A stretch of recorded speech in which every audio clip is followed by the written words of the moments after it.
Alright, we have to one take this, and it's hot right now, so I can do whatever I want, so I'm shirtless, okay? This is another good check-in, right? It's not after service, this is my day off, okay?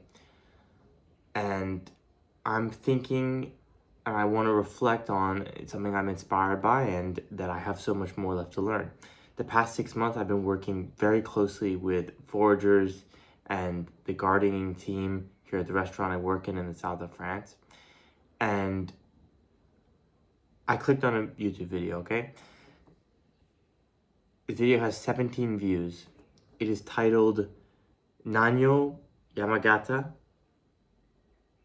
Dinner at Yamagata the Takinani 2025. I looked up this restaurant, no Michelin stars. It's a review by a great channel that reviews US restaurants and Japanese restaurants, Kaita USA Japan.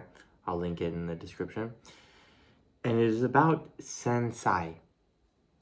This is wild mountain vegetables. During this time of the year in Japan, they serve wild mountain vegetables.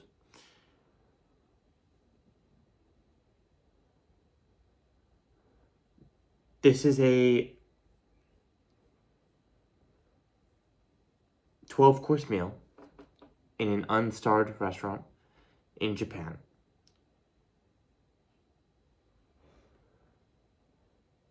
I'm someone who spends a lot of time outside. I'm constantly foraging. I'm constantly looking at things. There's like 30 things, 30 wild mountain vegetables on one dish in this. I've seen most of them, and some of them are things I didn't even know you could eat. I've seen some of them. I've seen part of the plant. I didn't know the other part is edible. But like, listen to this. Are you kidding me? Course 3. Today's wild edible mountain vegetables seasoned in cold dashi.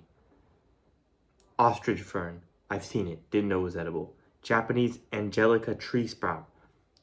Didn't even know it exists. New and young leaves of the Paranecio plant. Didn't know it exists. Siberian onion. Seen it, but didn't know that you could eat it. Mountain carrot. Apiaceae family. Not actual fake carrot.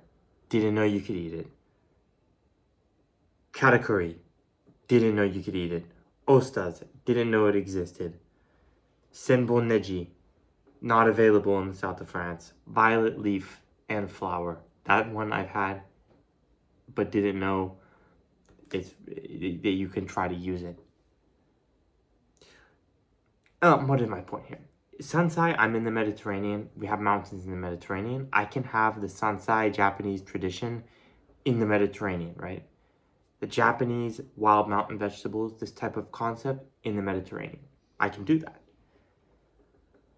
But what's crazy is how little I know about this, right? And my style is not to just put a bunch of things on the plate, a bunch of wild mountain vegetables. But the point is that, I mean, on my weekend, right now, tomorrow, I'm going to go out in the mountains. I'm going to get 20 to 30 things that I could be potentially edible. I'm going to identify them. I'm going to taste them. I'm going to blanch them. I'm going to see. And that's like 100 things, 30 things I didn't know you could eat, that it's like deeply rooted in another culture. It's like, it reminds me of when Joshua Skeens, Saison, he served thistle, right? Thistle is fucking everywhere, you know? But you don't think, it's wild, I'll eat it.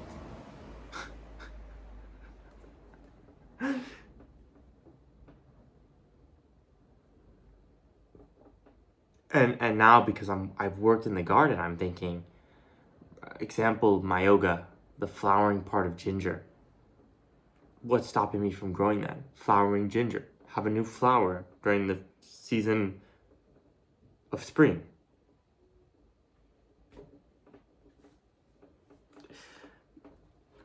I know so little, man. That's what I'm saying. I know this family. I know the Apiaceae family. Japanese knotweed, cornflower. I didn't even know you can have cornflower that's wild. spring mushrooms, specific varieties of fir local to certain climates. There's so much potential there. We all know Douglas fir, we all know spruce, we all know pine, but there's like, look at what are your native plants? And then you get into culture. You get into the fact that here in the Mediterranean, here in this part of France where I am, there was a lot of logging, and you don't have much of the old growth forest. Then I think about California, I think about the redwoods, the old growth redwoods, and then I think about redwood shoots. And then I go out this morning and I'm tasting this tree I've seen a million times, the red peppercorn that we have. It's invasive here in Europe and as well in California and Los Angeles, everywhere. It's flowered. What do? I grab a flower, delicious. What am I gonna do? I'm gonna wait for the flower to commence with the fruit, and I'm gonna take the fruits and I'm gonna make capers out of it, and it's gonna be incredible. I consider myself to know a lot about these types of things, foraging and gardening, okay? And cultivating and using certain things. I don't know anything. I don't know anything.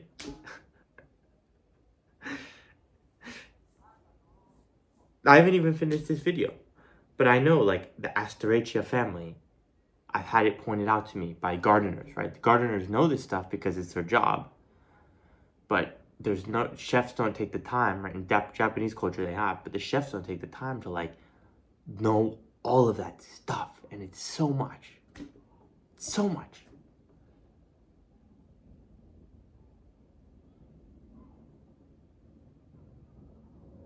Anyways, 17 views on YouTube.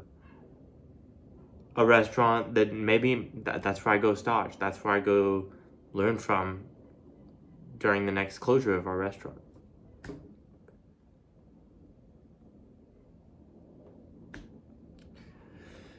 That's our humble reminder today that we don't know that much, right? And if everyone wants to use foie gras and caviar, right? It's there's like a million other flavors that are untapped. That's all.